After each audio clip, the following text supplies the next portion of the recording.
Hey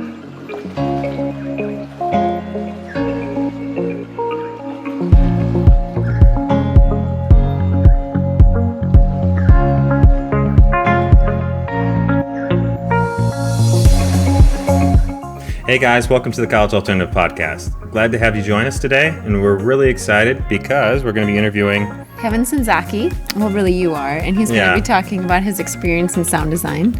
Yeah, so this guy is a lifelong veteran in the sound industry, and currently he works for Rocket Jump, which is a digital movie studio. They post a lot of stuff online, from movies on YouTube to instructional videos. They do a lot of explaining to beginners getting into the film industry, all the way up to intermediate and all the way up to advanced techniques. It's really wonderful what they're doing and putting out there as far as content. So he's going to be talking about his career and how he started and how you can as well. All his recommendations, going to school, not going to school, what to look for, how to train, etc. So if any of you out there are interested in getting into sound design and want to figure out what the pathway is to getting a job in this area, come take a listen.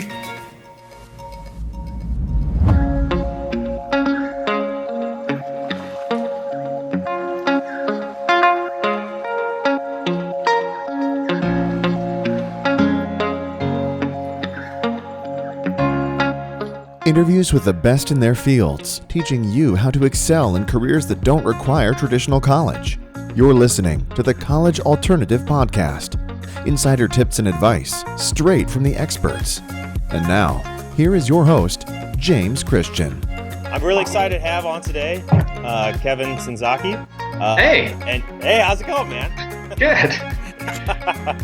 This is really, really exciting. Ever since Ren recommended you to be on the show talking about sound, I've been really actually pretty stoked. And this morning I was looking up you posted on YouTube, your sound design demo reel 2015. Oh, okay. Yeah. That's recent enough. It's not too embarrassing. No, it sounds so amazing when they're running over bodies. Great, thank you. But I'm really excited to talk today about sound because, like I said, most people really don't have even a clue about your industry or how to even get into your industry unless they kind of been to LA or, worked on stuff like this before, And it's really exciting to have you on to talk about your job and what you do at Rocket Jump and everything like that. So thanks for coming on, man. Yeah, definitely.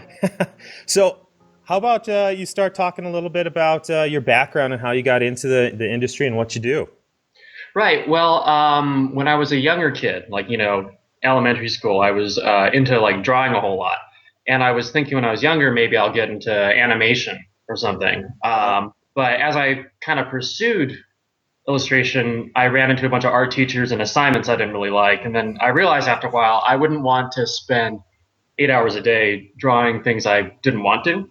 Yeah. But when I was really young, I was also really into video games and movies. I was really into Star Wars and the typical stuff. So when I got a little older, I was able to sort of steal the parents' video camera, and our intermediate school had a video production course where we got to do some sort of old school analog tape editing, and I thought that was really, really fun.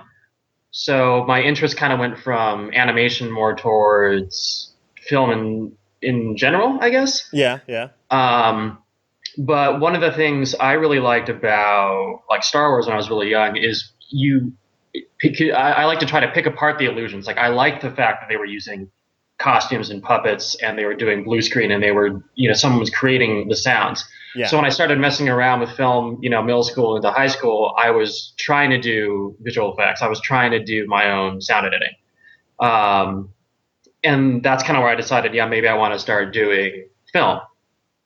So after that, I kind of kicked around in college for a little bit. I ended up transferring into film school at USC, University of Southern California, which is in the Los Angeles area, has a pretty good film program. And then, I continued to have sort of split interests, but there was a need for sound people. So I was like, hey, yeah, I do enjoy doing that. And then it turned out apparently I was good enough at it that once we I'll graduate and start looking for work, it seemed like the smartest thing for me to pursue. So you got turned on by that. I think there was that video that was circulating around about a guy that was walking around just taking random sound bites for the Star Mm. Wars, where like he was banging on barbed wire and Oh seeing what that yeah, would yeah, sound like. yeah, And he's got really the old school, the little track thing that was moving, and he's got the yeah, microphone right next to it, and that was yeah. really really And cool. like even as a kid, I thought that stuff was so cool. I was always really interested in like the way these things are made. Yeah, Uh, yeah. Because one sound is comprised of just well, not countless, but just mhm, multiple different sounds. When you mhm, really think about it, yeah. that is pretty cool. So why did you go into sound? Just because you felt like there was a need for that versus everything else?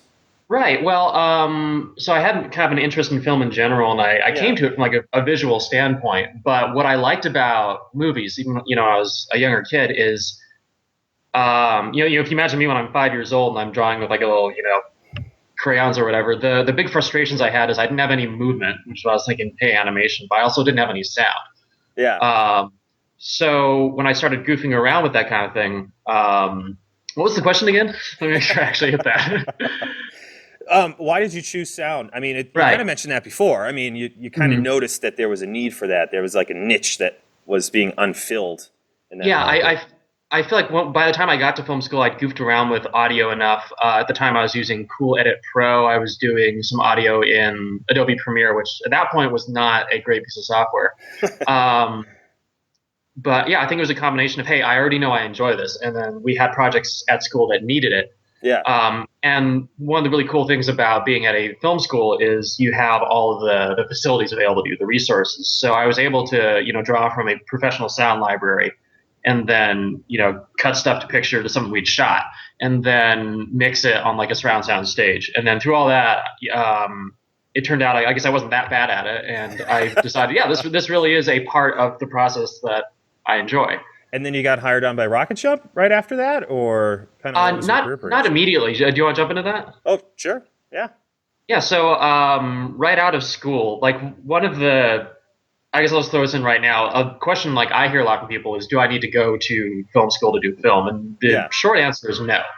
It's not an industry where anyone ever asks you for your degree. If when you're applying for a job, it's can you do the job? It's not, oh, well, yeah, did you go to film school? 100%, Um, yeah, but there were two advantages when I went through, and one was the cost of tuition was cheaper than the cost of buying all the equipment yourself. That is becoming less so the case. Because when I was getting into film school around like 2008, I think the first Red digital camera had just come out. If you wanted to get like a digital camera to shoot something that looked decent, that was maybe 40,000, 50,000. I'm just kind of making the number up, but that's you paid yeah, for tuition at that point. yeah, But now you can get a DSLR for like $500 and you can shoot a feature. So that you're losing that end of it. But the other thing that's really great about a film program, again, not necessary, but you get to meet other people who are your age who are trying to break into the same industry. So when we all graduated, we were all unemployed, which was awesome. That was a great graduation speech, where they're basically like, yeah, moms and dads, thanks for all your money. Your kids are all freelancers now, and they're all unemployable, and best of luck to all you. But I started doing some projects with some of my classmates. I was fortunate to have one classmate who had already started a small like advertising company before he went to film school. So he brought nice, me on to nice, do audio. And then we did a web series for a graphics card company. But one of the actors in that was Jimmy Wong, who's Freddie Wong's brother. And Freddie Wong's one of the guys that started Rocket Jump. yeah, yeah, yeah, So just through kind of that, I got recommended when Rocket Jump did Video Game High School, which was their first sort of big web series. And I don't even know if they were Rocket Jump at that time. Well, anyway, that's not particularly relevant, but they recommended me for that to do production sound only. So I was going to be on set, I was going to be holding the microphones, but I was not going to be doing any sound design. But sound design was more where my interest was. So while we were shooting, I basically, asked around, asked Freddie, like, hey guys, do you have a sound designer? And the answer was, yeah, we already do. So I was like, okay, cool, man. So I just cut a demo and sent it to him anyway. And hmm then, the reply was, hey, do you want to do sound on the show? I'm like, yeah, that'd be awesome. So I ended up working with the other editor doing the sound design for that show, I mostly did the like action scenes, gunfight stuff, and then the relationship has kind of continued from there. Yeah, yeah. I think you totally hit it on the head, though. Employer doesn't care about your degree, really. No, They no, care about what you can do and if you're competent yeah, at what you're able to do. It yeah. sounds like networking was a big one for you. Is that kind of Um, the meat and potatoes of the film industry? Is I who would, you know? I would, yeah, I would say so. It might be, I'd just throw it in. It might be a little different if you're trying to get like an entry level position at a big studio. Like if you go to Sony, if you go to Fox, they may ask like, did you graduate high school or something? I don't know because I immediately went freelance and then started working at smaller companies. Um, but it's definitely about networking and having people know you and having people trust you and have good working experiences with you. Because if I have to work with someone new and I know, like, we're on a tight deadline or whatever, we're under a lot of pressure to get it done, I want to hire someone who I hear word of mouth is also a nice person, has a good work ethic. Yeah, Like I yeah, don't care where he went to school. If he's a jerk, I don't want to work with this guy. yeah, absolutely. Because how many hours a day are you going to be working with this dude? It could be quite intense. It's like, oh no, this guy's coming down the hall. Let me hide. Yeah, yeah, exactly. Because a lot of projects you'll hit the sort of crutch at the end where you're working very interesting hours, and you want to make sure you're with people that you like. Yeah, So, exactly, exactly. The other thing you mentioned was you got a job holding the microphone. So right. how is that different? I kind of figured that was kind of one of maybe the job duties was not only are you working on the the software side of the house and kind of mixing and melding everything, but you're also holding the mic. Like, are those two different jobs?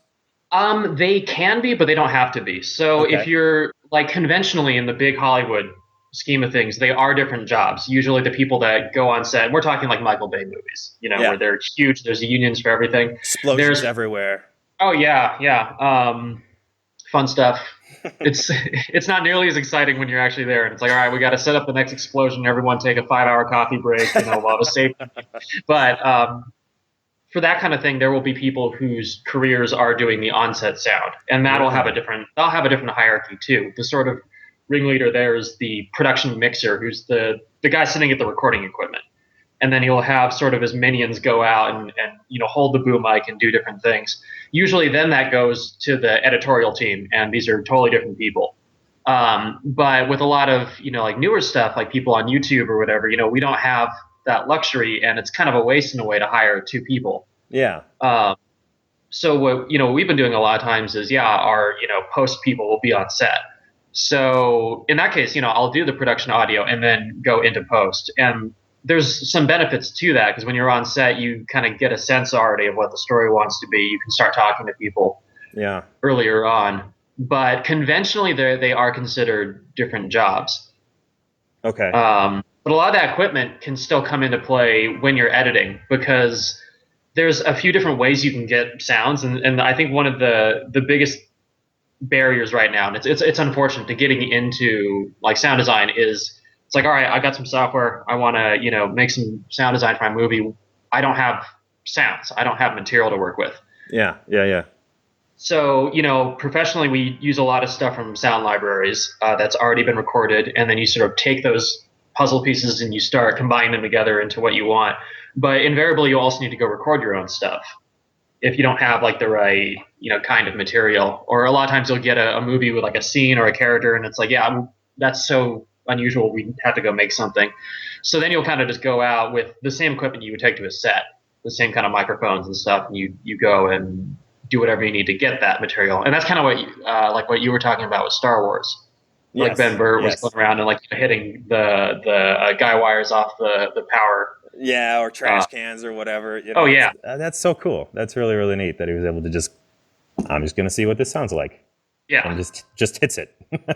Yeah, I mean, what's so cool about the old Star Wars movies is that was before digital editing, and I think yeah. the big change that we've seen, it's also affects picture, but the big change we've seen is layering sound together is now really the way you do it. Because when you're working in digital, it's easy to add in like 100 different tracks, but back when you were doing an analog on tape, you had to be really conservative with how you were using your limited space. So a lot of the old effects in like the original Star Wars, it's just one or two different sounds playing at the same time. Yeah. Like I think the TIE fighters, it's like a car on a wet road plus an elephant, and it gives it that weird screech. But that's Sure. all you got. Yeah. But it was funny. I was kind of reading some of the interviews with the team that did, Rogue One, the Star Wars movie from last year. It's still Star Wars, and they were talking about, now, oh, like the new shuttle we had to make for the villain. It's like 8 different things layered together and processed through synthesizers, and it's gotten way more complex. So there's been that kind of. It's gotten more complex, but I wouldn't say it's not simpler, but it seems like with technology going the way it is, it's almost where you guys can produce studio quality works with just yourself almost, right? Is that kind of where it's going with the advent of all this great software that's coming out too, and all the resources? Absolutely. Out of the two, audio is easier to do on a budget than video. At least, kind of once you have a project to work on, you have your resources. Because video, you need to get like a pretty good graphics card. And like I just had a new computer built to do video and audio, and I have like a $800 graphics card in there. The laptop I cut, the most recent show I worked on, is about 5 years old, and it cost $700 at the time. So I have a piece of junk laptop, but when I'm traveling, it's still good enough to do professional level editorial work. And sound. So yeah. And so that cuts down on your entry level costs for guys that are thinking about doing this too. It's not like you've got to absolutely get some $2,000 editing, $5,000 editing computer. You can do it on something far cheaper. Yeah. And that's kind of nice. Barriers to entry are a lot lower. Mm-hmm. Awesome. So you said you could have learned this job without going to film school, and yeah, I would say so, because if you're looking at being like a sound designer, there's a few skill barriers you have to kind of get over. You have to learn basically how any sound program works in terms of workflow, and they're all pretty much the same. You don't necessarily need to buy the really expensive ones to start learning. Yeah. But a lot of that is just, learning basic editorial skills, like just kind of how to organize stuff cleanly, how to add stuff together to get a good result. And I know I'm being a little vague, but basically a lot of sound design is sort of creative problem solving. So there's 1,000 ways to do anything. And, all 1,000 ways are correct. The idea is just get enough basic experience, goof around, so you can figure out 5 or 6 of those 1,000 solutions. And that's really the biggest one.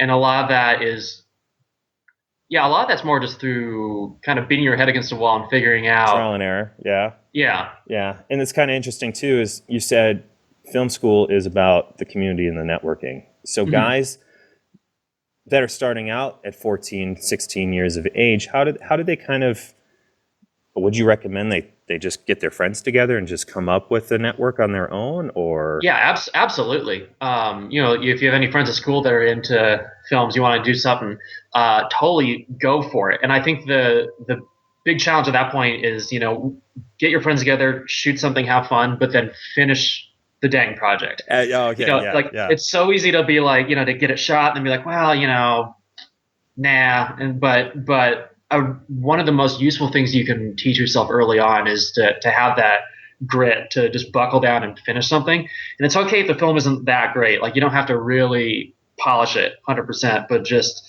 start a project, finish it, and then move on to the next one. Yeah. Would you say, would you suggest like just putting it up on YouTube? Are there any for like creative reviews or absolutely yeah. Unfortunately, because everyone has YouTube now, it's so saturated. Like, don't expect to get the big Hollywood deal off of your first YouTube video if you're 14, but do it and then get used to only getting 30 views, or get used to those really hateful nonsensical comments, because that's the world we're moving into.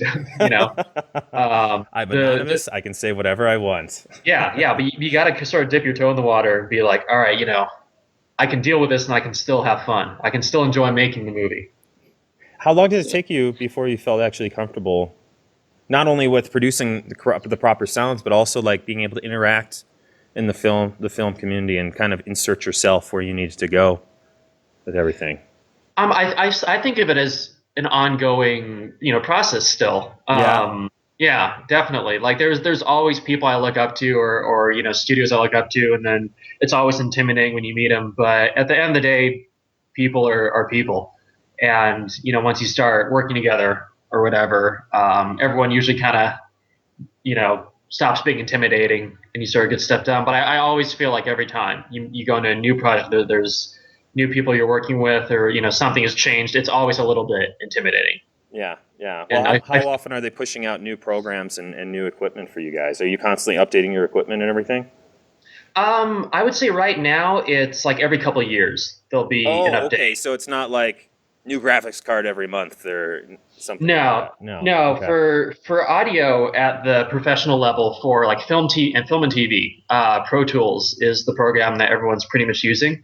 And you don't need to start in Pro Tools, because the way it works, there's nothing unique about it. There's a dozen other programs that are cheaper that do the same thing. Mm-hmm. But the reason I use Pro Tools personally is, once you're doing it as a career, once you're working with other people, all the mix stages work in Pro Tools pretty much. So Oh, the way the sound design workflow sort of works is, people will edit on smaller computers, sometimes with just like stereo speakers, or on headphones. I do a lot of my editing on headphones. And then once you have all that material prepped, you take it to the really big mix stage, which is like the movie theater kind of room with like the big mixing board. yeah. But that's expensive by the hour. You got to Oh, yeah, really yeah. pay for that. So you do all of your prep work on smaller computers, and then you take all that prepared material, and then that's where you kind of decide how loud things are. You decide what speakers things are going to play out of. But because those places, where you do that final mix, are on Pro Tools, I edit in Pro Tools just so we have guaranteed file compatibility. Mm-hmm. But there's really no other big reason. And there's other programs that are trying to take over. So, if you're watching this and you're 14 right now, Pro Tools may be dead by the time you're 20. Yeah. So if you have the opportunity to get like a student license in Pro Tools, there's no harm in learning it. But you can definitely start in something else. Like Adobe has Adobe Audition, which is a pretty solid audio program. And Adobe's made everything recently like a subscription based Yeah, I know. service. Yeah. Yeah, but if you get like the student discount on that and you happen to have everything unlocked, just use Audition to start learning audio Yeah. there. It's a great Yeah. place. But the big thing is learning the concepts, not necessarily learning Yeah. about how that particular program, you work that particular program, right? Yeah, they all do pretty much the same thing. They'll have different tracks, and you put different sounds on different tracks, and you can make them louder or quieter, and you can add echo onto them and stuff. But they all do the same things. It's all different hotkeys. They might organize things a little differently when you get to really complicated stuff. But yeah, they all do the same thing. Yeah. So you mentioned earlier there were people that you looked up to, right? Mhm. And then you kind of were able to work with them and kind of were able to be on a peer-to-peer level with them. Did you ever have a mentor, or do you have a mentor for your job? Not currently, but project by project, if I ever work with someone, I always try to sort of pick their brains, and sort of subtly sort of get that mentorship from them. And a lot of it is, there's certain areas that I'm just not as familiar with. Like, so I went to film school. I learned how to do basic sound design, sound editing, but I didn't know a lot about how workflows worked for like the studio system, which is more organized just because there's so much going on. You have to. It's not just one guy. If you're doing any project by yourself, you can kind of just be really sloppy, and it's like, oh, I know where this thing is, I can figure it out. But when you have to work with other people, it's like, okay, you're going to organize it. You're going to put all of all the footsteps in this part of the session. You're going to put all the explosions in this part. That way, we know where they are. So a lot of it, whenever I've had the opportunity to work with someone who's like a professional mixer, who's done, films I've heard of kind of thing, I always try to ask like, hey, as an editor, what can I do for you better next time? So you're not trying to figure out how my stuff is organized. And that's something I'm still trying to learn about. And since I'm more editorial, I'm not on set as much, but if I ever have the chance to talk to sound people who are on set too, I always kind of try to look at their setups, figure out what sort of tricks they're doing. Because that's stuff that's just useful to know. Like I feel like 100%, yeah. yeah, like to kind of go on a really generic segue really quickly. Because the bulk of the job is creative problem solving, just the more you are exposed to, whether it's directly relevant or not, the sort of broader your imagination will be.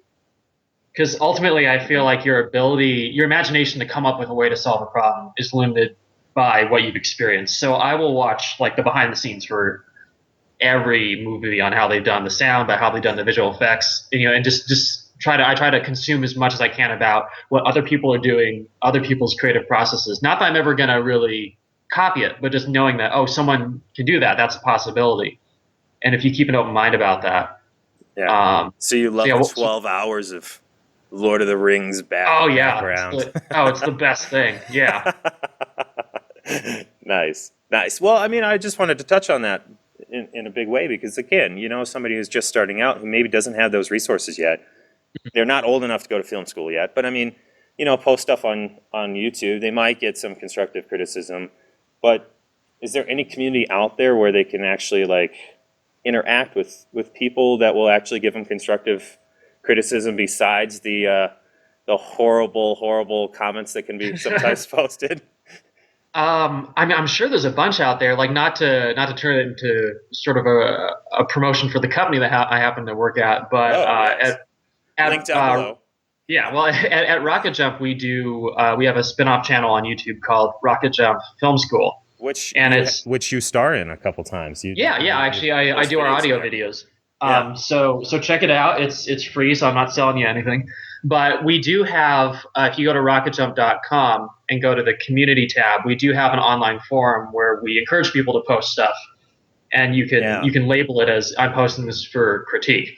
And we're trying to grow that community, and it's been going great so far. We're not quite the definitive place for every filmmaker to post yet, but we're definitely always trying to expand that. Because it is tough. If you show it to your parents, they'll only have good things to say about it. If you show it to YouTube, it sounds great. Everyone will have bad things to say about it. Definitely. That makes that's great that you guys are offering that though. That really is. Yeah. I mean, again, it's just with the internet being the way it is, that constructive community that's out there.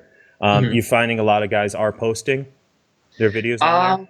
Yeah. And well, it's really cool finding people who really are hungry for like detailed feedback. So you can give them like some people I'll respond to with a long list of specific notes, and then they'll take those notes, they'll redo the project, and they'll re-upload it. And we'll actually have like a dialogue, and we'll be able to go over a lot of pretty intermediate to advanced editing techniques, and they can immediately see the results and see why, oh, it's smart to do it this way, and then they can take that with them going forward, which is great. Yeah. That's pretty cool, and that's kind of nice. I mean, that's actually invaluable for someone who's just starting out too. I mean, that learning curve must be exponential, especially for guys that are out there that don't have that experience or the luxury of necessarily being in that community or physical community. That's really, really cool.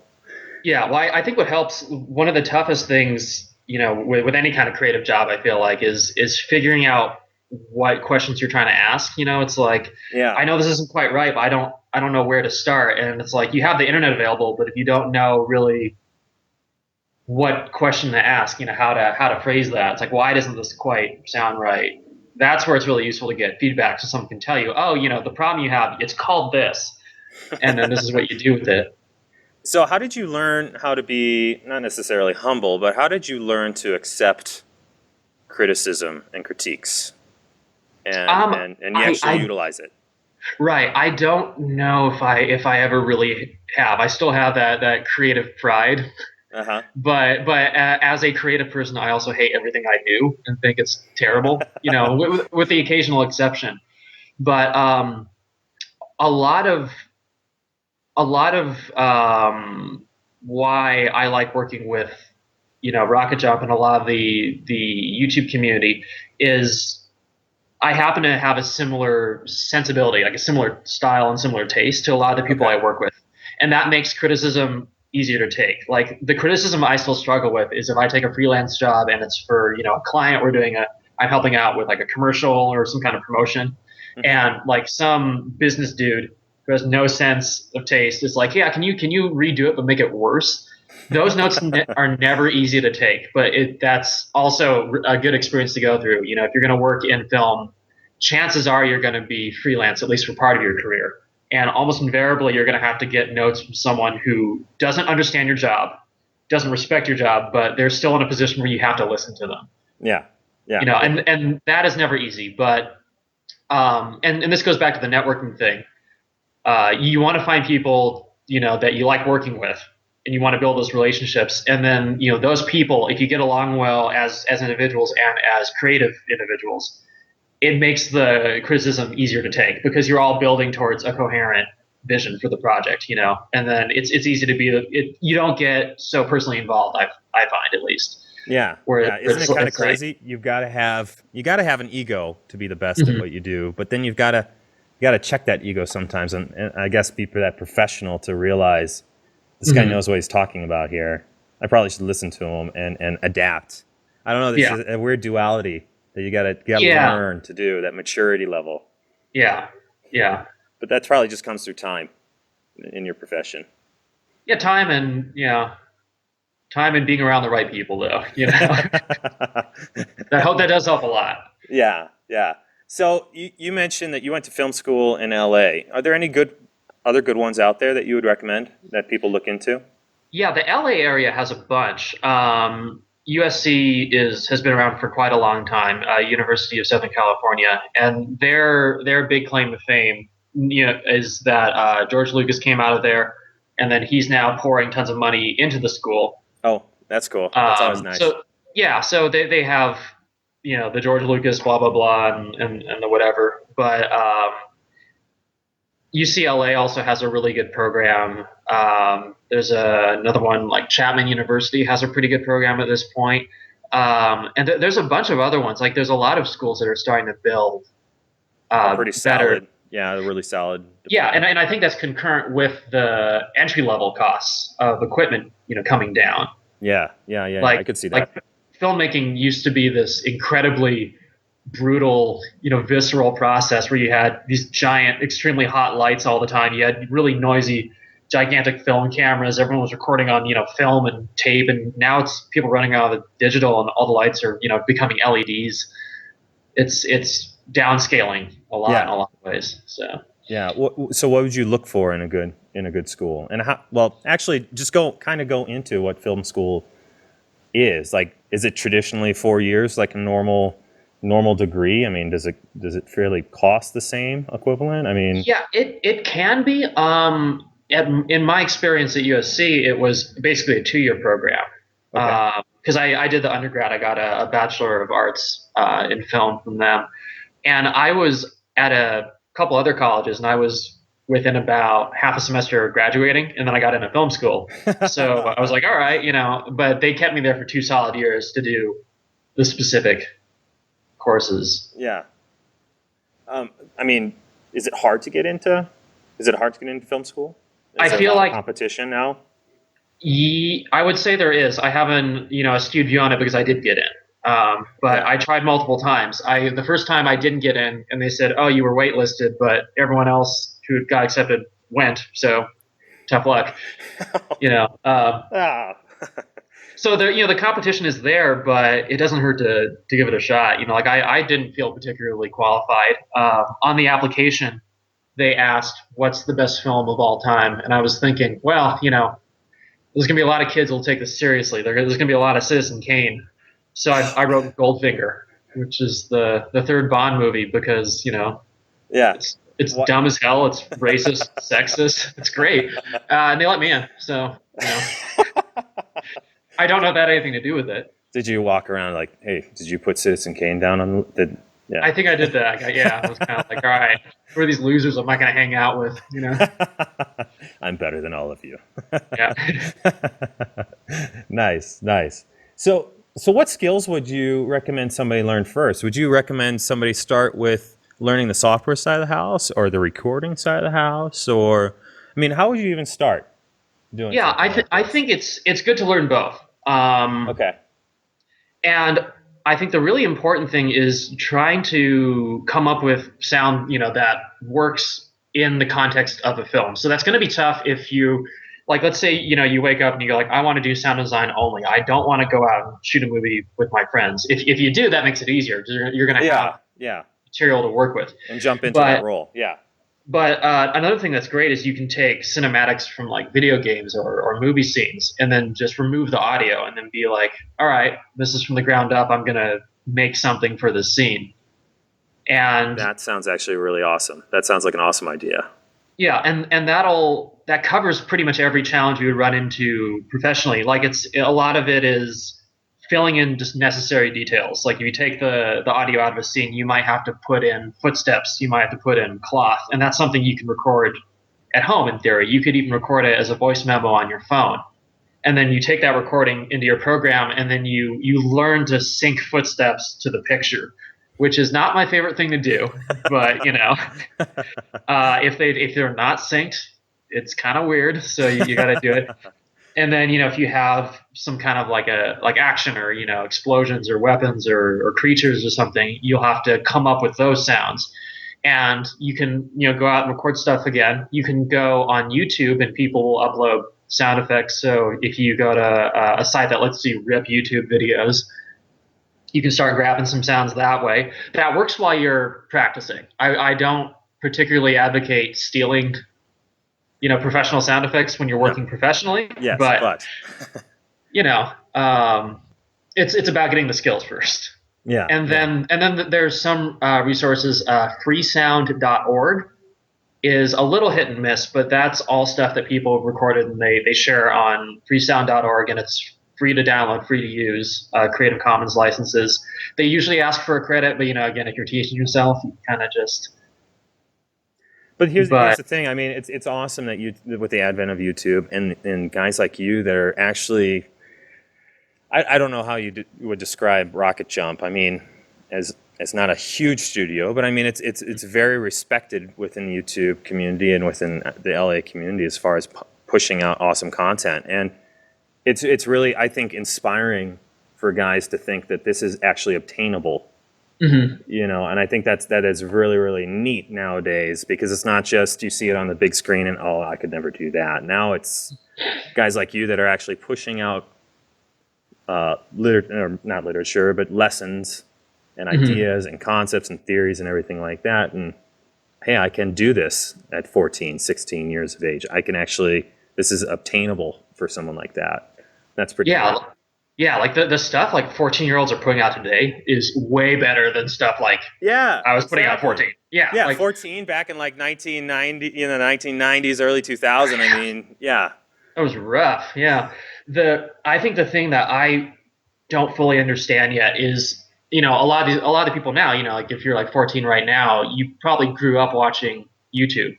So we're starting to see the first generation of people who are on the cusp of being ready to become professionals, and they're not like my generation, because like I'm 30, so I'm ancient. Yes. Oh. Yeah. Whatever. But oh yeah. But to these kids at least. But I grew up watching movies. To me the aspiration was, these $100 million. Yes, exactly. Big blockbusters. But we're getting this generation that's ready to go pro, and they grew up watching YouTube, and they want to do like 5-minute YouTube shorts. Like that's the dream. And that's such crazy? A paradigm shift. Yeah. Like, so it's becoming insanely achievable. Like it's still really difficult. It's still not allowance money. Like, if you want to throw together a good production kit, it still will cost you hundreds or a couple $1,000 to get all the pieces together. But man, when I was a kid, it was like, no, you gotta have like $500,000 to get that. It's getting better. Yeah, sure. Yeah. And you said professional, getting ready professional. I could see somebody that's 16 that's really into it being almost to that level. Yeah. Oh yeah. I mean, you can do great work if you have a smartphone. You can make a movie pretty much at this point. So I think it's great. Yeah. So you said you had a class in high school that you or was it a club or organization that you were able to get involved with? Yeah, we had some video production classes at my intermediate in high school. So it was like one of those class blocks you would fill in. We'd goof around with like the old, I don't even know what they were, like tape cameras of some kind. but I feel like I don't remember anything I did, to be honest, in those classes. But that probably taught me more than really anything. Hmm. So the benefit of like a film course at your school, or the benefit of a film school, is it gives you the opportunity to play around and make horrible mistakes, and then be like, all right, I'm learning what not to do, and that's the beginning. But there are other ways to do it. It's just the advantage of taking it in like a school scenario is there's already other people there. Yeah, yeah. So you're not spending all of your time trying to find people to help you out. You'll probably be stuck with other classmates who will be just as goofy and making the same mistakes as you. So that's the advantage. Again, you don't need it, but if it's available to you, that's definitely the advantage in pursuing that. A ton of creative artists running around with a ton of time on their hands must be Yeah. fun. Oh yeah, and you learn a lot about people too. You meet all the personality types you'll meet in the professional industry at like the intermediate school level. You'll meet like the dude with no talent that thinks he's the best thing ever. You'll meet the person who's actually talented that's too humble to say so. You'll meet the person who's good but never turns stuff in on time. You meet the person that turns everything on time but isn't that good, and but it's just good to get exposed to that and learn how to work with all those people together. 100%. Yeah, 100%. Because it's you have to learn those people skills. You have to learn Yeah. those people skills and those networking skills. Yeah, film is definitely a collaborative industry. There's not a lot of room for success if you're completely self-centered. Mm-hmm. You invariably do have to work with other people, and it's for the better of your own work if you learn to trust other people to do their jobs, because they're probably better at their jobs than you are. Otherwise, why would you have them help you? Yeah. Because it's like you talk to Ren. He's like, I know a little bit of After Effects, but Ren is actually good at visual effects. So Yeah. if I were to hire him to do visual effects for me, I should let him do his job. I shouldn't be butting in and interfering with him. No, Yeah. you do this way, and I'm sure he would really appreciate you. Yeah, and then again, that does happen when you're working professionally. You do work with people who micromanage you. Right? You learn to cope with it. Well, and so we kind of touched upon this as far as the networking is concerned, going to film school, networking that way, kind of breaking into the industry. But it's kind of all. It sounds like it's almost melding all together. Guys are able to post on YouTube, and if you've got great content on YouTube, would you consider that almost breaking into the film industry? I think we're definitely starting to see that happen. There's a couple guys I'm talking to, and they're kind of out in they're pretty far from Hollywood, but they've put together a couple really impressive shorts that got like local press. It got local news attention. They've done some festivals, and they have an immediately shareable, festival circuit film that's on YouTube or whatever. And then if they want to go around and try to break in, I think that's just as legitimate as anything else. Yeah, for sure. Yeah. Yeah. Nice. So what other advice would you give to somebody interested in going into sound design besides what we've really talked about? That's a good question. Yeah. That's why I asked it. That's why they Excellent. gave me Yeah. $0 to do this. Well, you've. I would say you've earned it, but then that doesn't actually mean what I want it to mean. I guess don't pass up, any opportunity that you have. Like a common pitfall I see is people are like, oh, I want to, make a movie, but I've got to get like a good camera. Like, I want to do sound, but I got to get like a good microphone. If you have like a soup can with a piece of string and it records something, just start with that. I think a lot of what you don't realize, is how a lot of the big names nowadays in Hollywood started doing absolute garbage. Like, just to talk about like directors, like it might be too old for young people, but like Sam Raimi, the original like Evil Dead was made for like nothing, and nothing's done correctly, but it still works. It still tells the story. Amazing. It's still amazing. Yeah. Like it's super lo-fi. The film is like 8mm or whatever, but it still works. So don't let a bad hardware setup or a cheap freebie piece of software stop you from starting. Like, just start now learn what you can, and then once you hit the breaking point of that equipment, once you really can't get any better, then you can upgrade. But if you wait for like the $1,000 magic piece of equipment, that's You're never gonna going to get started. you're never gonna get started. And then once even if you do get that piece, you're starting from zero. You don't have any experience yet, so it's just start. Yeah, I think that's huge. I think you hit on something really, really big there. Is just start, Yeah, which is easy to say, but I don't know. It's just it's interesting duality there. Well, I think there's a fear at first where it's like, well, if my equipment isn't professional, my work won't be professional, and Or be that's looked not. down upon. Yeah. Yeah, that's not really true because a professional can make a piece of junk turn out something amazing, and it's all just through experience. Like in the show we just did at Rocket Jump, we just did a show called Dimension 404, which is like a sci-fi anthology series. Um, a lot of the sounds I used in that show I recorded, but they're super cheap and would appear to be really unprofessional. Like we had this giant underground cave kind of location, and we needed a really menacing alarm to go off. So I ended up just using the sound of an electric razor against a vent in my house, and it just kind of made this metallic, and then I just pitch shifted that down. But I did not record that in a studio. That was me with a little Zoom recorder. Hold on.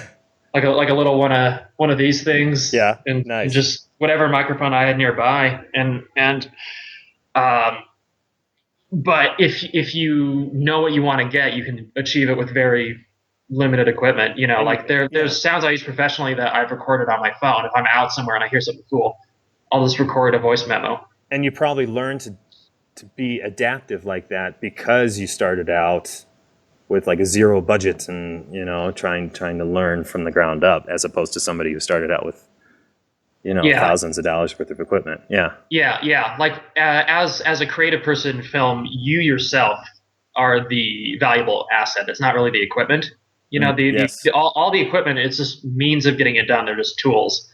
Yeah. But with the real value is someone that can take garbage and still get something good to come out the other end. On the same show we Dimension 404, I still use some like cheap freeware like synth programs from like the Windows 95 era because I know how to use them. If I need to make like a certain synthesized texture, it's the program I know. I can get results out of it really quick. It's hilariously unprofessional looking, that software, but it still gets me material. And then when you put it in context of the show, everyone just totally believes it. Yeah. It's just about the results. Did you ever? Yeah. Did you ever watch the background on the audio for the latest Doom game, where he passed it through like 20 synthesizers to degrade everything and. Oh yeah, that was fantastic. I guess we might as well kind of sum up what that was. So in the new Doom, which is an awesome game, if you're not old enough to play it, don't play it. But the composer on that, Mick Gordon, he used to be a sound designer before he became a full-time. Oh, see, composer. I didn't know that. Okay, that's cool. So he approaches it kind of like sound design. So when he started on Doom, he was looking at the concept art, and a lot of their concept art of hell had like a lot of electricity in it. And he was thinking, the new Doom is sort of about humanity stealing hell's energy to power Earth, which is really dumb, but it's great. So he was trying to find a way to capture the actual energy of genuine electricity into the soundtrack. So he generated some of the music as just really basic synthesized tones like white noise and sine waves. And it doesn't sound great. It doesn't sound cool or menacing. But then he ran it through physical hardware, like physical guitar distortion, and then recorded that. So it ends up sounding like a heavy synthesizer. Sounds so awesome. Yeah, but it's amazing. But it's not made with software. It's actual analog hardware equipment doing that. And I thought that was a really cool way to achieve that. Mm-hmm, mm-hmm. Yeah, it'd be interesting to kind of get his theories on why how he came up with doing it that way, going through the hardware versus the software system. Does sometimes hardware sound more real, like to the human ear? Does passing it through actual hardware sometimes sound more realistic than just passing it through software? I think if you ask a musician, they'll definitely say yes. Since that's not particularly my background, like a lot of sound designers do come from a music background. I came from a general film background. So I always try to learn about music production when I can, but I'm not an expert on like analog Yeah. reverbs and stuff. But I definitely think there's always a benefit to something that's physical. You always get a little more randomness that software never quite gets. Like software can do amazing stuff, but sometimes it'll feel a little lifeless. Mm-hmm. Well, it's kind of like your alarm. It's kind of like this recording your alarm, right? Yeah. So one thing I will do sometimes, you'll see sound designers do is they'll generate whatever sound they want, but then they will reamp it or whatever. They will go to a physical location with the acoustics they want to add to that sound. They'll play the sound back on speakers and then record it in that environment, and that gives it a genuine sense of that space. Yes. Yeah. If that makes sense, yeah. No, it totally does. It's almost like the randomness that space projects makes it almost sound more real for the individual. It's not clean. It's not too clean. It's weird. And again, it's kind of a music example, but I think in the second Ghost in the Shell anime movie, there's one location that has like a giant music box that keeps playing throughout the location, but it's sort of like a sound design character. And they got that recording and they went to like giant underground like aqueducts or something, and they played it back and recorded it in different spaces there to give it the character. Because you could do it in software, you could add software reverb, and they're quite good at this point. But yeah, there's just something about it being a real space. Yeah, yeah, that makes it true. Yeah. So let's talk about Rocket Jump for a little bit here. Sure. So why did you want to work for Rocket Jump, or how does working for Rocket Jump differ from working for like some of these absolutely huge, big, like the Michael Bay studios out there? Right. Well, I feel like what really gets me inspired, like what I like about doing sound or doing anything in film, is I like having some creative input. Like I like having enough responsibility where if I do my job poorly, the product as a whole will noticeably suffer, and like that's my fault. I need those stakes to really apply myself. And the nice thing about working, with a group like Rocket Jump is everyone else likes taking risks, but it is a smaller team. So you get that where everyone brings something to the project, and then everyone, has their input, and every person's input, about 95% of it survives into the final product. Occasionally you'll have to compromise, or, of course, everyone, shares their work and gets notes. But what I like about working at Rocket Jump is I feel like I can sort of slip my stamp onto everything, and whether the audience gets that or not, that almost is irrelevant. But to me, that's satisfying. So you feel as though your contribution is magnified almost, as opposed to the Michael Bay film where there's so many visuals and so much going on that where... Yeah, or when there's a larger editorial staff. Too. That's true too. Yeah. On a lot of Rocket Jump stuff, I might be the only sound editor, or even on our newer show, Dimension 404. I did a good chunk of it. We brought on a couple other editors to help out, but it was still just 3 or 4 people communicating on that. When you get to like a big blockbuster, you might be cutting the footsteps. That's your contribution to Transformers, The thing you hate the worst or the most. yeah. So I get the nice thing about the starring in a smaller place is you kind of end up doing everything. You kind of do stuff that you might normally have to wait 5 years to get up the chain to be able to do at a bigger company, where it's like, oh, we don't want you to cut the big, the main weapons because we got this other guy, he's been on staff for 20 years and he's good at it, so help us out doing the cloth movement for the soldiers. It's like, I gotcha. Yeah, it seems like maybe you were able to grow faster as a professional. Yeah, hopefully, yeah. So that is why when I talk to like people who have studio experience, I just try to ask like, all right, how do you organize it? Because if you're doing everything at once, you're solving all these different problems at the same time, but it might make you hard to work with when you go to other people and you're like doing their work and you didn't know you were, I'm on it. Yeah.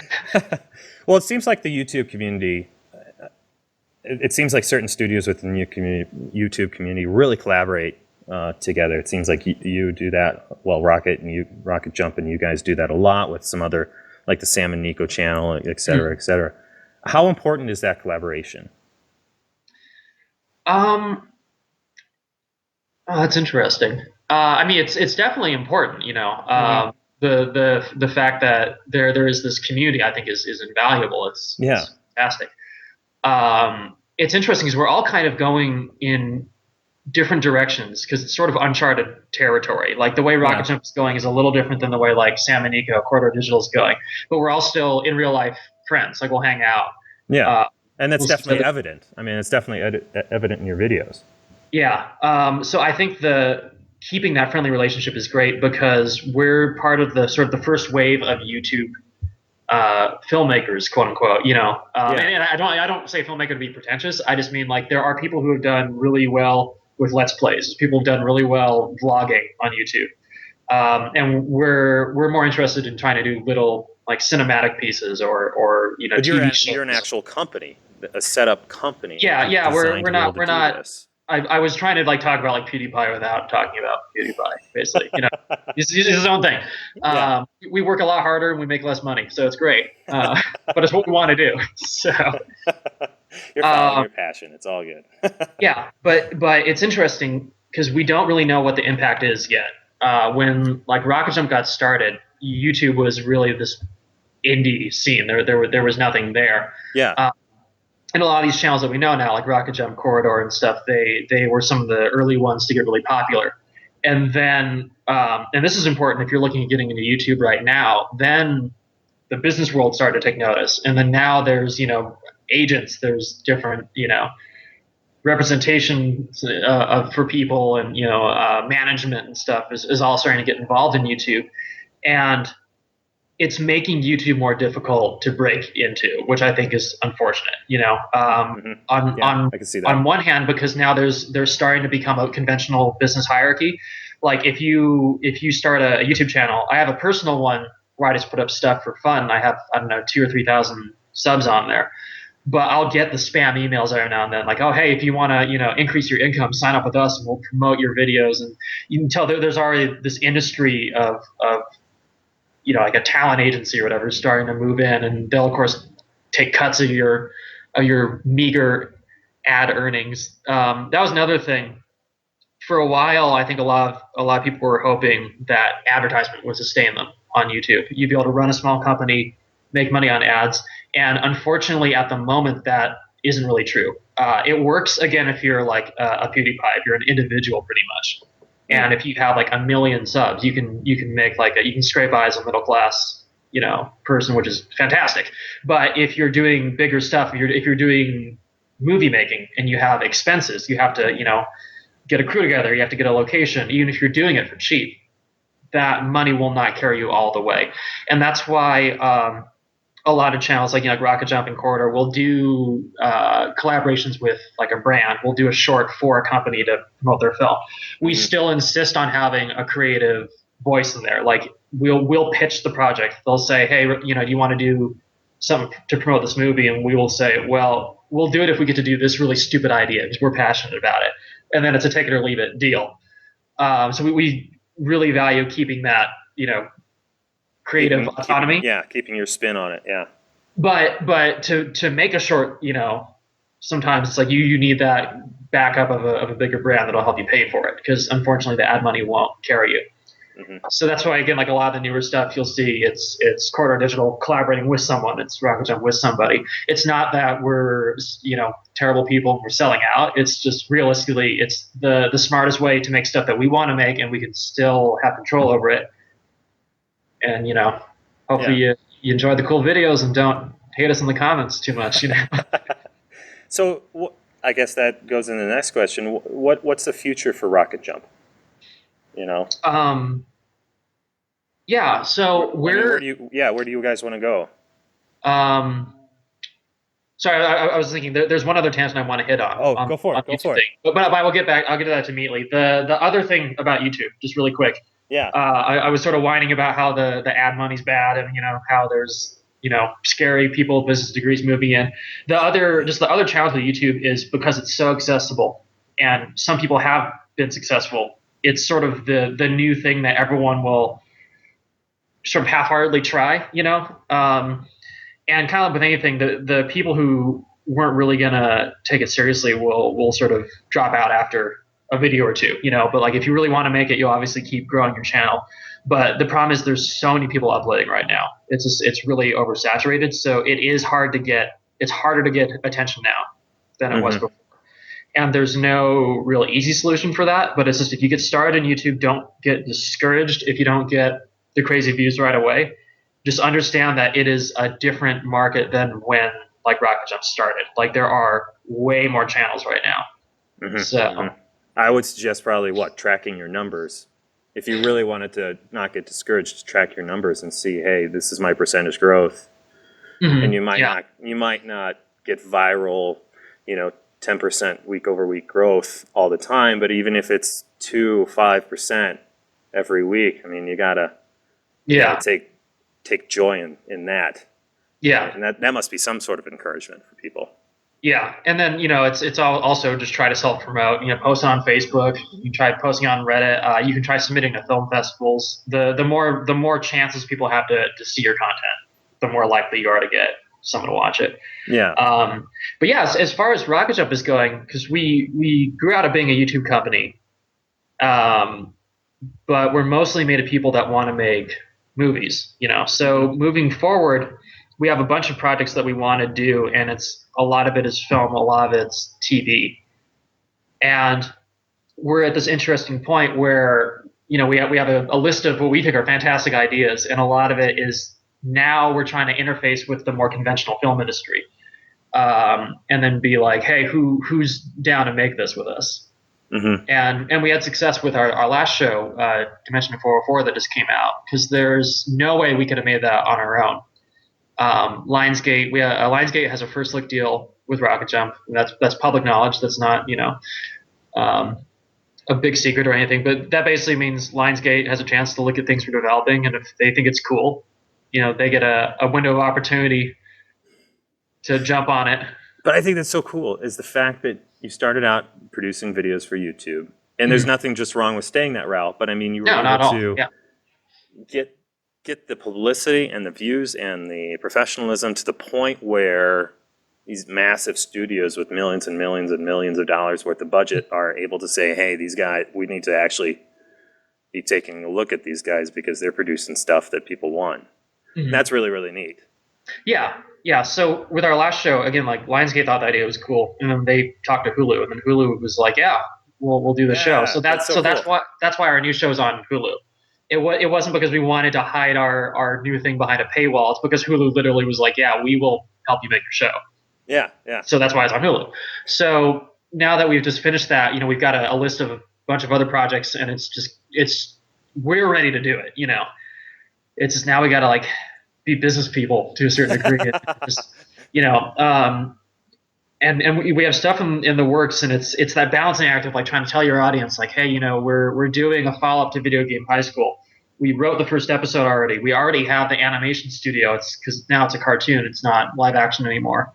And they're all ready to go. It's we're just trying to lock down the deal on who's gonna write the checks and get it all good to go. But again, that's so neat is the fact that we can see a company evolving into something different. And going beyond that and pushing the boundaries on. And that's just really, really neat that you can almost literally see that real time and almost be a part of that, I guess you could say, Yeah, I think, and like I said, we're all Rocket Jump, Corridor and whatnot, we're all sort of going in different directions, but we're sort of the first generation of YouTube to start growing out beyond that. Yeah. So there's no rules written yet. No one quite knows how to do it. So I feel like what we get right and what we get wrong might sort of become the rule book for the next generation to some degree, Yeah, but that's really, I think that's neat. You guys are really pushing the boundaries on what you can do. But that's a lot of what I like about it too, is we don't really know what's going to happen. And that's why I'm excited to be working in this part of the industry. It's just it could go fantastic or it could all fall apart in a year, but I like that. I want to see where this goes. So where do you want the overall general film industry to go? I think the big thing I don't fully understand yet is what we were talking about earlier, the generation that's grown up with YouTube, and they think of YouTube as sort of like their favorite or one of their favorite forms of audiovisual media. Um, I'm really curious what kind of things will be made for that audience as they continue to grow up, Yes. and because we're sort of at this point where like yeah, there's big Hollywood movies, but people might be more into a web series or more into shorts on a YouTube channel, and it's like as they grow up and start paying for stuff more, I've no idea how that's gonna go, because I feel like um, with the world shrinking with the internet, and people from outside of Hollywood being able to make professional grade stuff and share it on the internet with everybody, Hollywood has to kind of either catch up or become a little more of a niche, Yeah, I could see that. in a way, because like right now Hollywood is still very sort of 20th century American in a way, in terms of a lot of the kinds of movies they make and in terms of who they market to, and then they're trying to catch up and market to like China now. But it'll be interesting seeing, in addition to just international markets, how Hollywood tries to market to people who maybe don't want to pay $20 to watch a movie all the time. Who'd rather do some, like a subscription service or something. And it'll be really interesting to see how that shapes it. And they're all going to kind of converge in a way that I don't know what's going to happen. But it's like people from a broader range of places can make films for cheaper, and they can share with a wider range of people. And people are getting into consuming that kind of pseudo professional content, and I'm really excited to see what that does, whether it sort of democratizes filmmaking in a big way, or whether the big industry finds a way to monetize it.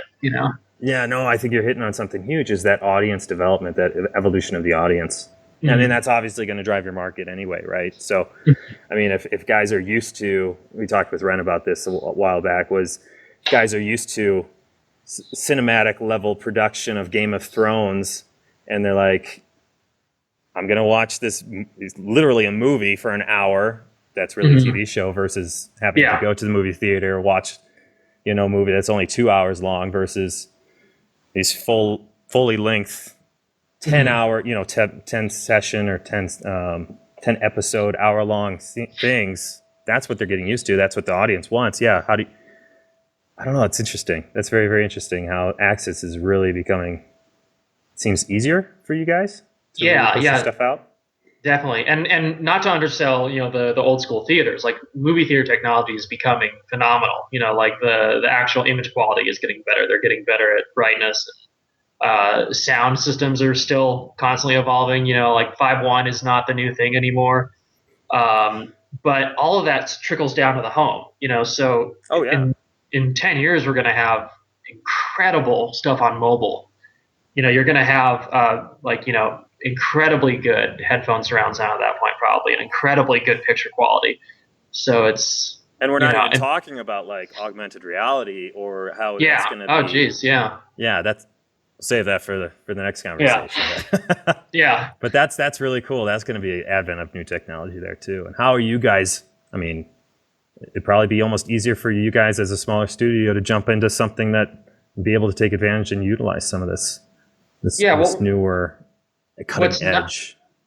What's nice is a lot of the people like in YouTube are super nerdy, like whether or not they seem like it. I mean, maybe we're all obviously giant geeks, but so we try to, like, in our free time, keep up with that stuff. Like, some of the office will just go and buy like the new VR headsets. We'll all goof around with it and be like, okay, what is this present? Yeah. And it's not that the big studios aren't doing the same thing, but it's cool to be with like a small group of people and everyone will just try it. And it's like, all right, cool. But you're able to maneuver and adapt a little bit quicker. I mean, that's the nice thing about smaller companies too. Yeah. You guys can adapt faster. So one final question. I'm sorry, I'm keeping you a little bit long here, but no, go for it. Where do you want to go from here? You personally, how do you want to grow your career specifically? Yeah, I don't really have a clear end goal, but which I think is that may sound strange, but I really don't know in terms of like daily job duties. I don't know what I want to be doing in 20 years. What I want to do though is continue doing work where I feel like I'm working with people that are equally passionate, or who are very talented, and where I have an input on the project. And that to me is the most important part. What actual skill or how I'm applying myself is completely secondary to that, actually. Um, the way I judge a group of people that sounds terrible, but when I start a project with like people I haven't worked with, I quickly try to figure out if I'm the smartest person in the room, and if I am, I shouldn't be on that project because then I feel like yeah. I'm wasting my time, or I feel like I'm going to be carrying these people across the finish line. I want to be in a room where everyone is at least as smart as me, if not smarter, Mm-hmm. and then that makes me feel inspired. That makes me feel like, wow, like we could do something great. And that's the sort of situation I'm always looking to put myself in. Mm-hmm. Mm-hmm. So I'll just touch on it briefly. Because we're a smaller company at Rocket Jump, in addition to doing sound design, which is the editorial half of it, I will do recording sometimes. We'll do like live streams, so I'll help run audio on that. But for like our last show, when we were in pre-production before we started shooting, I was one of the concept artists on the show also. Since like Nice. I mentioned at the That's start, cool. as a little kid, I would draw, and I don't think I'm like it doesn't. I don't think there's a definition for it, but I don't feel like I'm a professional grade illustrator. But I can talk to these people that I'm used to working with during the editing process, and then I can draw well enough that I can help put ideas down on the page. And I found that like equally rewarding as doing the sound stuff.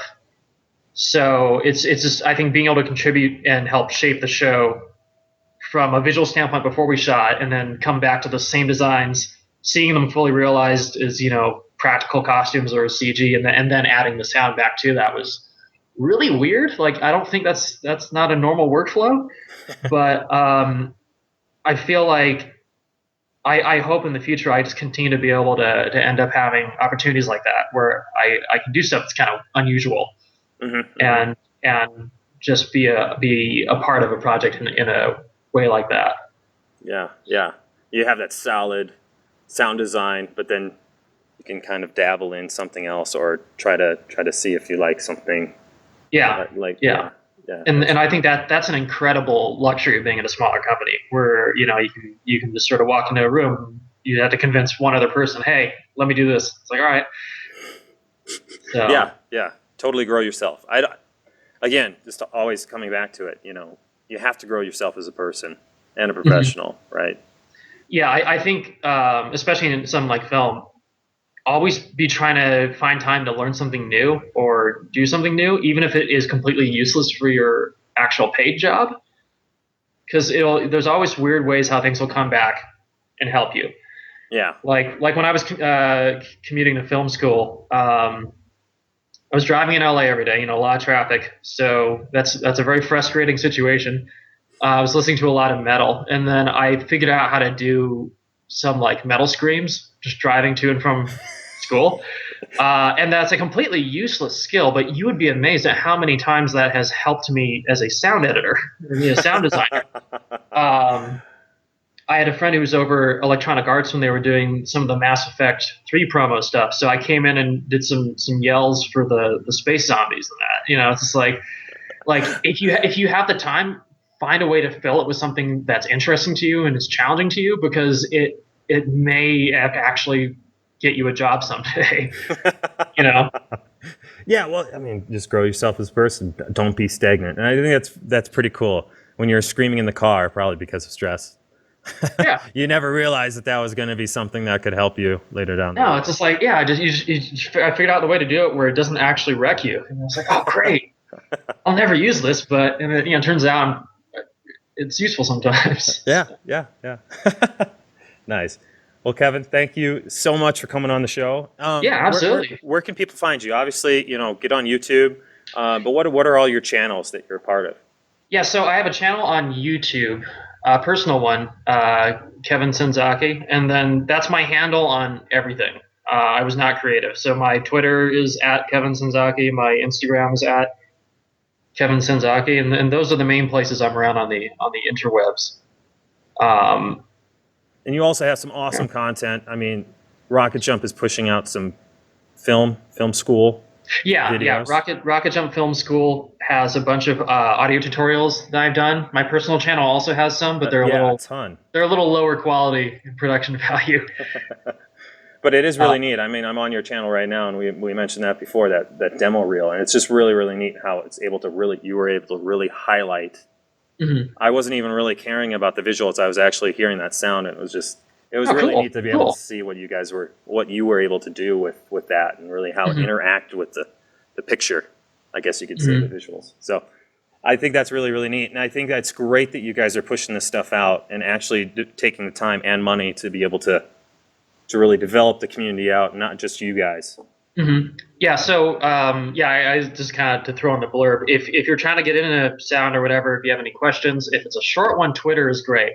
If you have a longer question, it'll take you a minute of your time, but go to rocketjump.com, go to the community tab, and then sign up for our forums. And you can either start a topic or you can direct message me on the forums. And I'm more than happy to answer any kind of long, weird questions on there. I get to them as soon as I can.